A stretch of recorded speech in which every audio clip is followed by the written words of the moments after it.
Mahal ko, I want to start this vow by giving thanks to the Lord for guiding us all throughout our relationship, our goals together, our wedding preparation, and of course, forgiving you. Grabe, ang bilis ng panahon. Eto na tayo. Ngayon, kakasal na tayo. Di pa rin ako makapaniwala. Kakasal ako sa taong pinagpe-pray ko lang dati. Fireworks! Hindi mabigat? Hello, mahal ko. No material gift could ever express my genuine love for you, since you deserve a lot more. Always remember that I will do my best and make bawi in the future for always giving me everything and for making me the happiest woman right now. But for the meantime, I want you to use my gift on worshiping the Lord so that even if you are in Canada and I am 1,000 miles away from you, we could still worship the Lord together. See you later, mahal ko. Wow! Wow! Yun! Thank you, mahal. Siyempre, magagamit natin to kay Lord. Together. Thank you. Reg, you are an answered prayer. If they would ask me how could I describe you in the simplest words,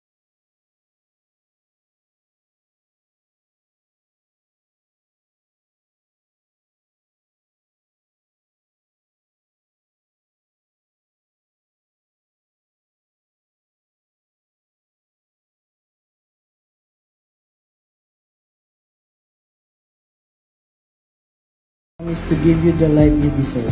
Sabi nga sa kanta ni TJ, ngunit sa huli, palagi, babalik pa rin sa yakap mo. Ngunit sa huli, palagi.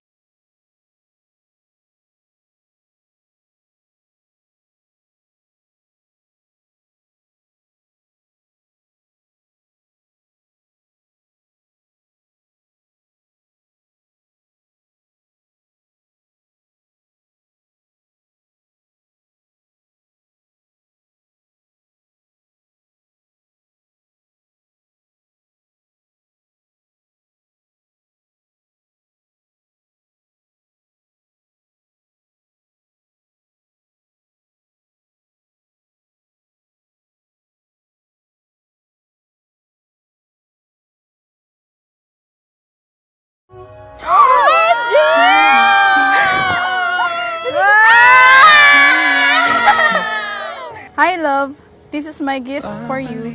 I know kung gaano mo ka gusto tong bagay na to. Lagi mo nga sinasabi na maganda siya. Mo parang nagpaparinig. I hope na magamit mo siya. Deserve mo to. I love you so much. See you later! Medyo ito na yung araw mo. Ito na yung pinakahihintay mo na matagal na.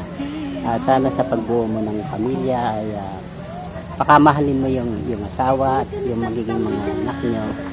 Masaya kami dahil dito kay kinasal, yung nag-iisang deleyon ng family.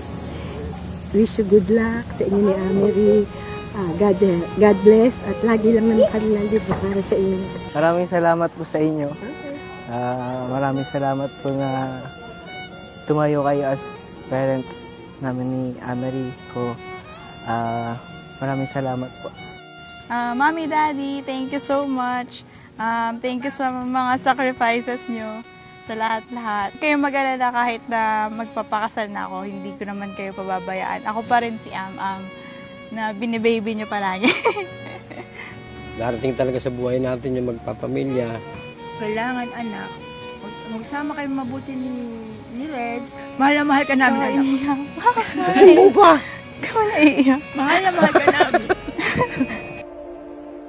while God is being the center of our marriage, basta nakapagitna siya sa atin, walang imposible, lahat makakaya natin. Kita mo nga, di ba? Kahit gaano man tayo pagluyuin ng tadhana, dalhin ka man sa kabilang parte ng mundo, Pero dahil tayo talaga ang nilaan ng Diyos para sa isa't isa, pagtatagpuin at pagtatagpuin tayo sa altar. Pangako ko sa iyo na mamahalin ko lahat ng mga katangian mo sa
Hindi ako magsasawang balik-balikan kung paano tayo nagsimula, kung gaano natin kamahal ang isa't isa, kung paano tayo pinagtibay ng panahon at distansya. Pero huwag kang mag-alala. Handa akong ipagpatuloy ito, magdagdag ng marami pang pahina, milyong-milyong mga alaala na kasama ka sa bawat araw ng buhay ko hanggang huling hininga. Mahal na mahal kita.